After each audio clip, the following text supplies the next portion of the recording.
আমার বাপ তো মেয়ের জামাইয়ের ভালোর কথা চিন্তা করে বিদেশ যাওয়ার সময় টাকা দিচ্ছিল। আল্লাহর দোহাই লাগে, তোমার কাছে দুইটা হাত জোর করতেছে, একটু চুপ করবা। আমার আর কথা শোনায়ও না, আমার এইসব আর সহ্য হইতাছে না।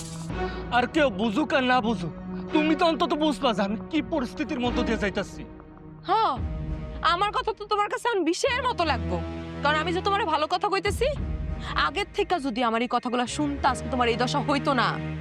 হাহ, আমার জামাই লাখ লাখ টাকা পাঠায় দেশে, আর আমি সেই সংসারে কাজের মাইয়ার মতো হইয়া থাকি। না পাইছি কোনো শান্তি, না পাইছি কোনো যত্ন। আর যাগো জামাই বিদেশ থাকে, তাগো জামাইরা বড়ি বড়ি গয়না পাড়ায় বউয়ের জন্য। আমার তো কিছুই নাই। আজকে যদি আমার একটু সোনা গয়না থাকতো, বিপদে কোনো কামে লাগাইতে পারতাম। এতগুলো বছর বিদেশে থাইকা এত বড় একটা বিপদ থেকে পাইছা আমি দেশে আসলাম, কই সেটা নিয়ে তো তোমার কোনো অনুতাপ নাই। তুমি আসো তোমার বাপের টাকা আর তোমার স্বর্ণ গহনা নিয়া।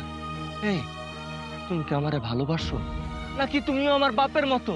আমার প্রতি তোমার কোনো ভালোবাসা, মায়া, মহাব্বত কিছুই নাই?